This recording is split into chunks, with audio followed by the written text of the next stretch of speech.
दृष्टो मया श्रमः सौम्य बहुवाश्चर्यः कृतात्मनाम् विश्वस्तमृगशार्दूलो नानाविहगसेवितः नानाविहगसेवितः।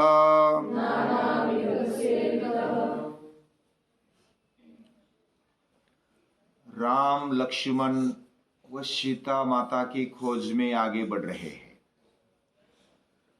दक्षिण की ओर आगे बढ़े। पक्षीराज जटायु को देखा, उसने अपने प्राणों का बलिदान कर दिया। सीता के संरक्षण के लिए उसने अपने जान की बाजी लगा दी, लेकिन वो सफल नहीं हुई, ये अलग बात है। फिर भी जी जान से वो लड़े, ये बहुत महत्वपूर्ण है। हमारा कर्तव्य ये कितनी प्रामाणिकता से हम करते, उसके ऊपर हमारी गति वो निर्भर है। आगे वाली गति, उनको मोक्ष मिल गया जटायु को, यानी उन्होंने अपनी ड्यूटी बजाई।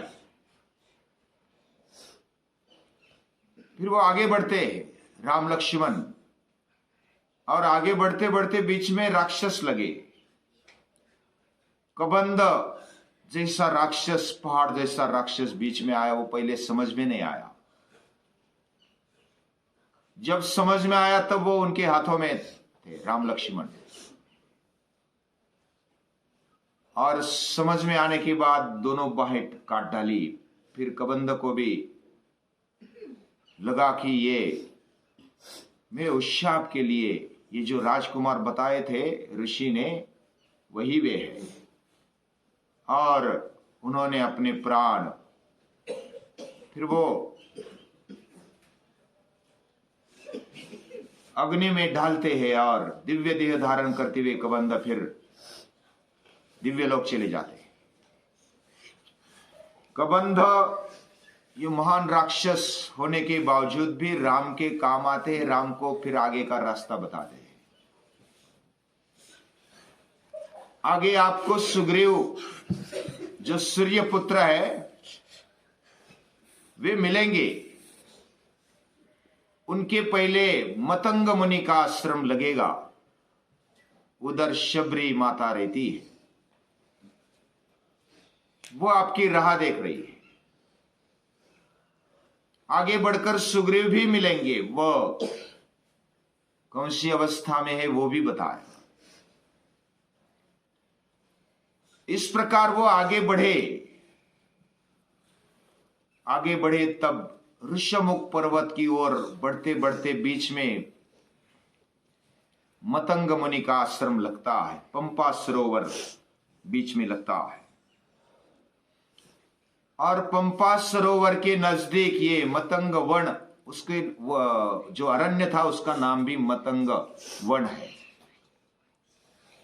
और उस वन को देखा तो उधर एक अलग ऐसे वेव्स उनको महसूस हुए,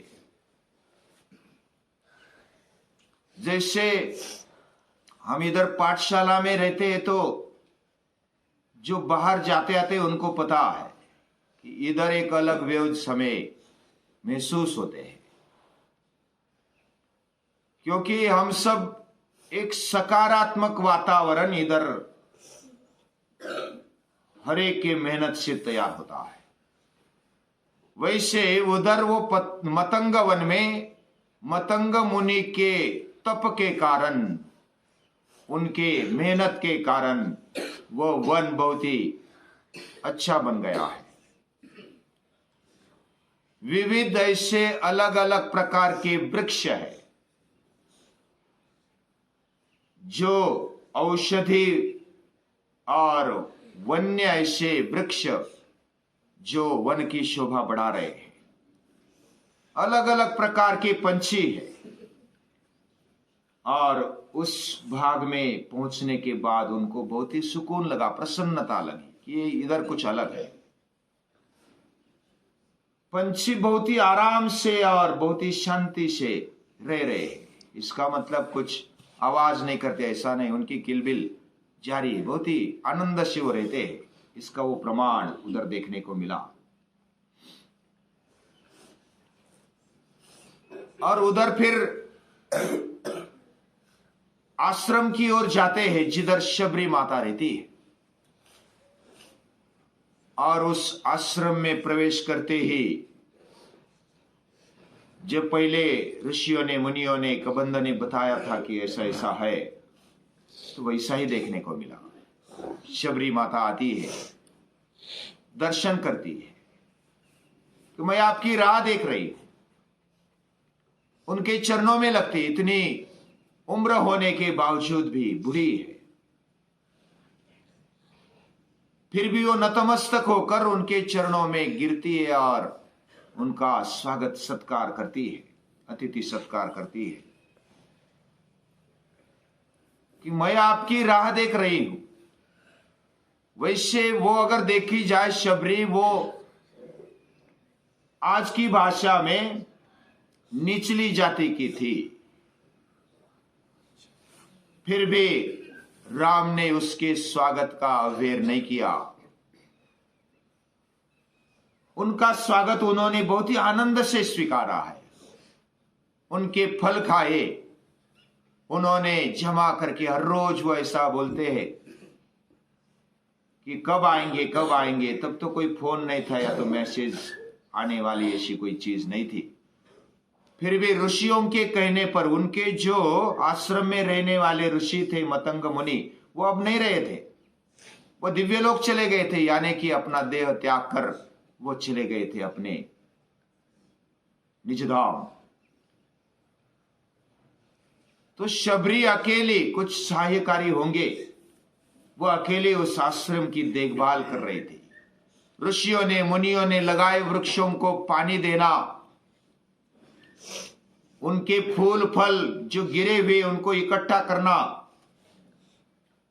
और राम लक्ष्मण के स्वागत के लिए कुछ सड़ा रंगोली करना, फिर फल जमा करके रखना, फूल जमा करके रखना। उनके स्वागत की हर रोज तैयारी वो उतनी प्रसन्नता से, उतने उत्साह से वो करती थी। और फिर राम आते हैं, उनके तप का उन्होंने सुना है, वो ऋषियों के द्वारा, कबंध जो राक्षस था उसके द्वारा, तो वो प्रभाव को जानना चाहते हैं। शबरी को पूछते श्री राम कि क्या मैं आपके और आपके ऋषियों के प्रभाव को जान सकता हूं? क्या आपने विघ्न और संघर्षमय ऐसे परिस्थिति को झेलने का जो साहस है, जो हिम्मत, वो आप में है? आप विघ्नों को परास्त कर सकती हो? शबरी को पूछते हैं श्री राम। क्या आप अपने तप में वृद्धि कर रही हो? यानी जो भी तप, जो व्रतस्थ ऐसा जीवन वो जी रही है, क्या उसमें दिन ब दिन बढ़ोतरी हो रही है ना? क्या अपने क्रोध को, अपने कोप को संयमित कर लिया है? उसको काबू में कर लिया है? क्या आपने अपने आहार को नियंत्रित कर लिया है? ऐसा एक एक प्रश्न श्री राम पूछते हैं। क्या खुद ने बनाए हुए नियम पर आप चल रही है?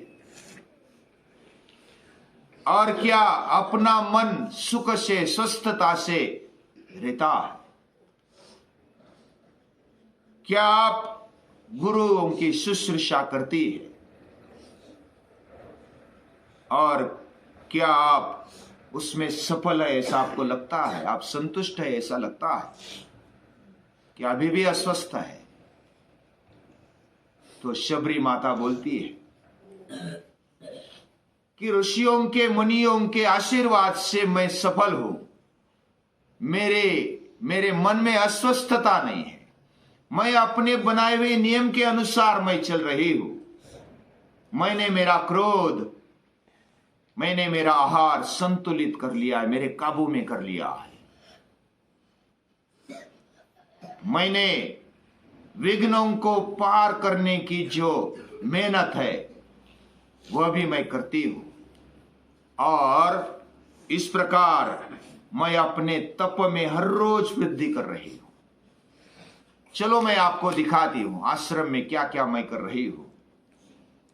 श्री राम ने पूछा कि मुनियों के प्रभाव का मुझे दर्शन कराइए। ऋषियों ने, मुनियों ने, आपने क्या तप किया है उसका प्रभाव मैं देखना चाहता हूं, क्या परिणाम है। वो देखने दिखाने के लिए वो आश्रम में, उस वन में, मतंग वन में घूम रही है और दिखा रही है। ये जो वृक्षों को देखो, इनके फूलों को देखो, फलों को देखो, कितने लदे हुए हैं, कितनी विविधता से परिपूर्ण ऐसा ये वन दिखाई देता है। इधर देखो, ये जो सरोवर है, ये जो सरोवर है वह सप्त ऐसे पवित्र समुद्रों का इधर पूर्ण तीर्थ रूप बन गया है। ऐसा ये सरोवर है। ये ऋषियों के, मुनियों का तप है, यानी स्वच्छ और सुंदर पानी है। उस सरोवर में अलग अलग प्रकार के कमल खिले हुए हैं। बहुत ही पानी कम दिख रहा है और पूरी माला जैसा, पूरा गालीचा जैसा दिख रहा है। ऐसा ये सरोवर है, बहुत ही सुंदर। बहुत ही दिनों तक उधर रहने के बाद भी हम बोर नहीं होंगे, ऐसा ही वातावरण उधर देखने को मिलता है। इधर जो पंछी रह रहे हैं ये भी बहुत ही आनंद से रह रहे हैं। वो किलबिल करते हैं, उनको इधर खाने को फल मिलते हैं, फूल मिलते हैं, जड़ी बूटियां मिलती है। कोई भी बीमार नहीं है, कोई भी ऐसा अस्वस्थ नहीं है। पशु, पंछी, प्राणी सब आनंद से रह रहे हैं। और ऐसा वातावरण तभी बन पाता है जब वो मेहनत करते हैं, वृक्षों का रोपण करते हैं, उसको बढ़ाते हैं, पानी की व्यवस्था करते हैं, पानी उधर अच्छे प्रमाण में और स्वच्छ रूप में मिले। 7 समंदर का तीर्थ उधर बन गया है, यानी कि उधर जो बारिश का पानी होगा वो उधर साल भर, पूरे वर्ष भर रहता है। पीने के लिए भरपूर मात्रा में वृक्षों को, वन को मिलने के लिए या तो उनको पानी देने के लिए भरपूर मात्रा में पानी है। उन्होंने तालाब बनाए होंगे, सरोवर बनाए होंगे, कुछ फूल फल लगाए होंगे। ऐसा ये वातावरण निर्माण किया है, बहुत ही सुंदर वातावरण है। फिर वो आगे चलते पंपा सरोवर के पास जाते हैं और उधर फिर शबरी माता बोलती है कि ये प्रभाव है हमारे पूर्वजों का। मैंने जिन मतंग ऋषि के आश्रम में इधर मैं पनाह ली थी, उनके वृक्षों को मैं बढ़ा रही हूं और वही सेवा कर रही हूं। मैंने व्रत लिया है, अपने नियमों में रहती हूं और यही ऋषियों का प्रभाव है। वह दिव्य लोक में चले गए, मैं भी आपकी आज्ञा से दिव्य लोक जाना चाहती हूं, मुझे आशीर्वाद दीजिए। तो राम प्रसन्न हो जाते हैं, आश्चर्यचकित हो जाते हैं कि ऐसी धर्मनिष्ठ, और वो जाति पाति का ध्यान नहीं है, उधर वैसा नहीं था। यानी वो हमारी भाषा, मैं अभी बोल रहा हूं कि निचली जाति की थी, लेकिन वो बहिष्कृत नहीं थी। इतनी सामान्य स्त्री होने के बावजूद भी बहिष्कृत नहीं थी और वो पूरा उच्च जीवन जी रही थी। उसका जीवन देखकर वो नतमस्तक हो जाते, शबरी माता का दर्शन करते हैं और उनको बोलते हैं कि हम आश्चर्यचकित हैं कि आपका तप देखकर, आपका व्रत देखकर हम आश्चर्यचकित हो गए, हम आनंदी प्रसन्न हो गए और आप जैसी इच्छा करेंगे वैसा ही होगा। आपके जो मनीषा है, यानी आप दिव्य लोक जाना चाहते हैं तो वही सही, आप बिल्कुल जा सकती हो। तो उन्होंने उनके सामने अग्नि प्रज्वलित कर दिया और उसमें प्रवेश कर देती है और अपने आप को खत्म करती हुई, दिव्य लोक, दिव्य देह धारण करती हुई वो फिर निरोप ले लेती है, विदाई ले लेती है। इस प्रकार शबरी का देह को रखना और दिव्य लोक जाना वह स्वर्ग पधार जाती है। उसके बाद वो वर्णन करते राम लक्ष्मण से कि दृष्टो मया आश्रम सौम्य, हे सौम्य मैंने ऐसा आश्रम देखा नहीं जिस आश्रम में बहुआश्चर्य कृतात्म नाम यानी जो भी ऋषि मुनि हुए ऐसे दिव्य पुरुष हो गए, दिव्य स्त्रियां हो गई, मैं उसको देखकर बहुत ही आश्चर्यचकित हो गया हूं, प्रसन्न हो गया हूं। और आश्चर्यचकित होकर बहुत सारे आश्चर्य, क्या क्या आश्चर्य है कुछ नमूना बताया। विश्वस्त मृग शार्दूलो, हरिण और बाघ उधर एक दूसरे पर विश्वास करते हुए रहते, ये बहुत आश्चर्य की बात है। और उधर जो हिरण आदि प्राणी, उनके साथ साथ जो नाना विहग सेविता, उधर जो पंछी रह रहे वो बहुत ही आनंद से रह रहे, इस आश्रम का सेवन कर रहे। पंछी किधर रहते? जिधर वृक्ष है, वेली है, पीने को पानी है और खाने को खाद्य है, फूल है, फल है, उधर वो रहते हैं। इधर भी देखो, इधर भी वातावरण वैसा ही है। पक्षी अभयारण्य के हम नजदीक रहते, उसमें ही रहते। यही एरिया भी पक्षी अभयारण्य का है, नांदूर मधमेश्वर। और बहुत ही सुनहरा ऐसा, मैंने ये वर्णन पढ़ा तो मुझे पक्षी अभयारण्य इधर का ही याद आ गई। तो हम भी जिधर रह रहे हैं वो बहुत ही सुंदर और रमणीय ऐसा वातावरण है। ऐसे वातावरण को देखकर वो प्रसन्न हो जाते, आश्चर्यचकित हो जाते हैं। मेरा मन प्रसन्न हो गया है। और वो पंपा सरोवर में बाद में स्नान करते हैं, उधर के फूलों को देखते हैं। वो फूलों को देखकर फिर सीता माता की याद आ जाती है कि सीता माता अभी कहाँ होंगी, कैसे होंगी, मैं अभी मेरे प्राण में से मैं कैसे पकड़ रखा हूं, मैं जीवित नहीं रह सकता, चलो अभी मैं उतावला हो रहा हूं। और इधर से स्नान करके वो देखा कि ऋषमुख पर्वत दिख रहा है और उधर सुग्रीव रहते होंगे, उधर कुछ आश्रय बाकी साथियों का आश्रय लेकर वो रह रहे हैं। और इधर से अभी दूर दिख रहा है, हम चले, जल्दी चले। तो उधर से वो आगे प्रस्थान करते हैं। आगे क्या होगा, कैसा होगा, वो बाद में देखेंगे। आज के लिए इतना ही।